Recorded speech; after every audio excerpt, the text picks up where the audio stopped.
Hey guys, back again with another video to help you out. This time we're taking the center console out of this 2002 Jaguar XJ8, and it's pretty intimidating, but it's actually not too bad. This is also a how-to on how to remove the radio from the center console as well. And I've done extra steps that you won't need to do, but the only tools you'll need are what size is this thing? T27 Torx head, a Phillips head screwdriver, and a flathead screwdriver. And the first thing you want to do is, in your case, if you're doing this at home, you'll want to put your e-brake on and move your gear shifter down into a lower gear. And then what you'll do next is, when I find it, it's up here. Oh, I also used a I also used a 7mm on a little impact driver. You can just use a socket if you need. But the first thing you're going to want to do, again, is move your shifter down into a lower gear, because you won't be able to get this off if you don't, I should say. And you'll have the bezel right here sitting on top. You can just pop that right up off. It's only held in with little clips. Just be careful that you don't break any of them. And then you can set that aside. And then you'll have this piece that sits down on top of the wood surround trim piece. And you'll have 4 7mm bolts to remove out of here, and set those to the side, and then you can pull this up out. You'll have 2 plugs on the bottom, one white one and one black one. You'll just squeeze the little trigger here to release those, and then you can pull that out of the way. And then for your radio, if this is all you're doing, you'll have a couple of Phillips head screws, one on this side and one that would be on this side, but evidently it broke off, that sit right up here on either side of the heater controls. And then this will pull out to you, and then you'll have just a couple of plugs on the back side to remove, and also your antenna wire. But if you're here for the console, you'll then want to remove the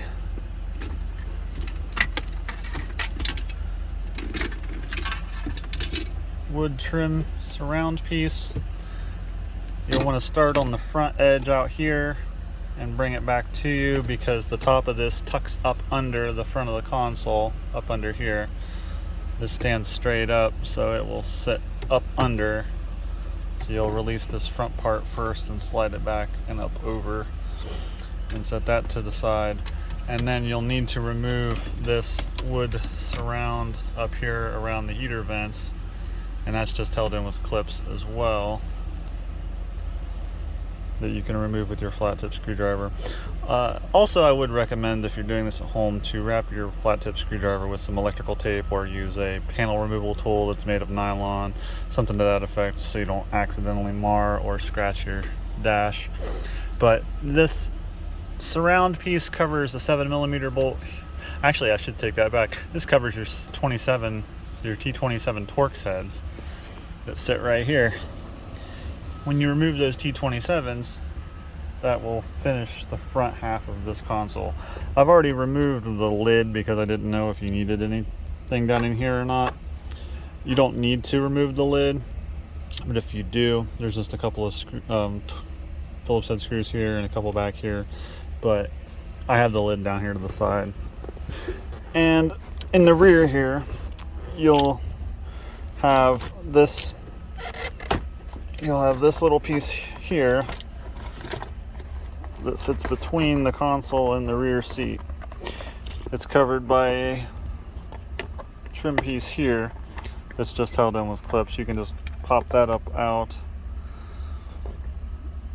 and set it to the side, and then you'll have a Phillips head screw here another here, and then that'll allow you to lift this up and out.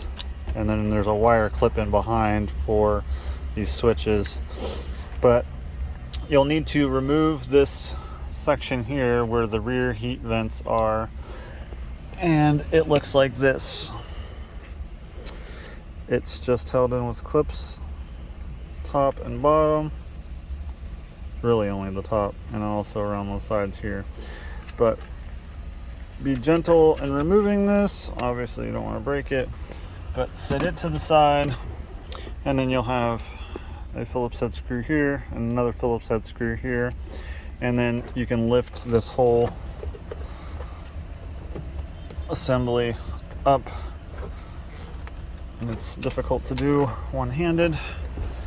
Oh yes, I should also include that you'll have this little metal piece right here that sits in behind. It'll actually ride in a little groove here on either side. You see this little slot right there? It'll actually ride there on both sides. And it kind of holds the front of the console in up underneath the shifter. But you can remove that. It's not held in with anything after you've removed all the hardware up here. Set it off to the side. And now you'll be able to slide this whole thing to you. Really important also, if you remove this portion from the radio, so you can set the radio to the side and get this little sucker out of here. You'll have more wiring underneath here because you got your cigarette lighter here, and it runs around here and does some crazy stuff underneath here. But always check all of your wiring beforehand so you don't accidentally break anything, because you can't undo it. Don't yank on it, obviously, but that's all there is to removing this center console. You'll have it pulled out here, and now you'll have your wire clips down here to remove and have this thing secured so you can do whatever work you need to do in here. So with that being said, I hope this helps, and drop a like down below and subscribe for more videos. Thanks for watching.